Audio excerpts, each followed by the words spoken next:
In recent discussions, the topic of martinets, those infamous multi-tailed implements of discipline, seems to be enjoying a resurgence. But before we delve into the history and nuances of these tools, a word of caution. The following link leads to a page that, in addition to its intended subject matter, contains, shall we say, adult content. If you are under the age of 21, or if such material might offend you, please refrain from clicking. The conversation began with the mention of the charming Mademoiselle Estelle Skornick, better known to many as Nicole from the iconic Renault Clio adverts of the 1990s. While her on-screen persona was playful and mischievous, the discussion here is likely to remain free of any references to her co-star Lotta. The link in question directs us to an early version of the Spanking Facts and Research website, a curious relic from the early days of the internet, when GeoCities was a haven for amateur webmasters. I myself maintained a couple of sites there in the infancy of my own web career, a time when the web was a wild frontier of personal expression and niche interests. Miss Skornick once recounted that her most memorable childhood punishment, a bare-bottomed spanking over her teacher's knee, occurred during her first years at school in Paris. While the exact age at which French children began school in those days is unclear, it was likely during the early years of primary education. Such punishments, though unforgettable for the recipient, were often of little consequence to onlookers. This brings to mind the experience of another lurker who recalled the sting of a smacked leg, a fleeting but vivid memory for the child, yet a routine event for the adults present. One can only imagine the scene if, in a fit of pique, a dissatisfied Clio purchaser had stormed onto the set and sought retribution from Miss Skornick in similar fashion, a scenario both absurd and oddly evocative of the era's attitudes toward discipline. It's important to clarify the distinction between the martinet and the Taws, as these implements are often conflated, but are in fact quite different in both design and effect. The Taws, most famously associated with Scottish schools and courts, is essentially a thick leather strap, split at the striking end into two or more tails. Its construction gives it a certain rigidity and weight, making it a formidable tool.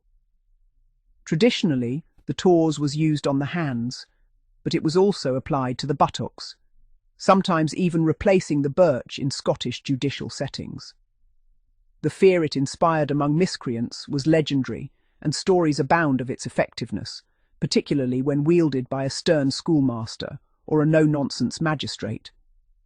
The martinet, by contrast, is a lighter, multi-tailed whip, typically featuring a rigid handle and several thin leather lashes. Its origins are French, and the name itself is said to derive from Jean Martinet, an 18th-century French lieutenant colonel renowned for his strictness and discipline. The term martinet has since become synonymous with any overly strict person. According to some historical anecdotes, perhaps more legend than fact, Colonel Martinet, while commanding a French military academy, sought a disciplinary implement that would necessitate bare-bottom punishment for his officer cadets, thus ensuring both humiliation and deterrence. Whether or not this is true, it certainly adds a colourful layer to the martinet's reputation.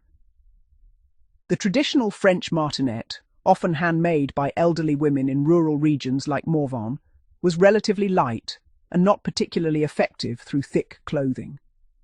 Its impact was most keenly felt on bare skin, especially the sensitive backs of legs, where it produced a sensation akin to a sharp slap, stinging and prickly, but not deeply painful. In French households, the martinet was a common sight, often hung in the kitchen or hallway, as a silent reminder of the consequences of misbehaviour.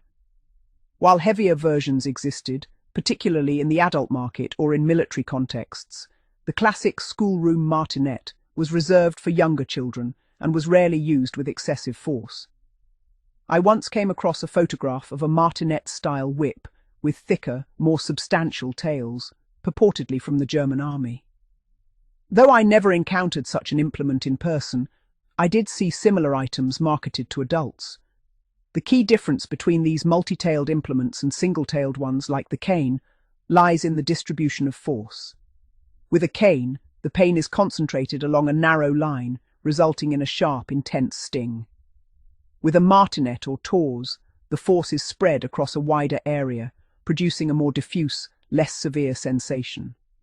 This distinction is crucial in understanding why some implements were preferred in certain settings, schools, courts, or homes, depending on the desired balance between deterrence and injury. In my own reflections, I've always considered the Taws to be less effective on the buttocks than on the hands. The reason lies in the friction between the rough underside of the leather and the skin, particularly when applied to the palm. The sensation is more akin to that of the slipper, a common household implement in Britain, delivering a broad, stinging pain rather than the sharp, focused agony of the cane. Interestingly, a narrow Taws can be more severe than a wider one, as the force is concentrated over a smaller area. This counterintuitive fact was well known to those on the receiving end, and stories of narrow, well-worn Tawses passed down through generations of teachers are not uncommon. The implements of discipline, be they slipper, Taws, or martinet, are more than mere objects. They are artifacts of a bygone era, each with its own history, cultural significance, and emotional resonance. In the council houses of 1960s Lancashire, the slipper might have rested quietly on an armchair, a silent witness to the daily struggles and small victories of family life. In the classrooms of Paris, or the courts of Edinburgh, the martinet and Taws served as instruments of authority, shaping the memories and characters of those who encountered them. Today, these objects evoke a complex mix of nostalgia, fear, and fascination. They remind us of a time when discipline was both public and personal, when the boundaries between home, school, and society were enforced with leather and wood. Whether we remember them with fondness or relief, they remain a part of our collective childhood memories, a Sunday lesson in the art of growing up.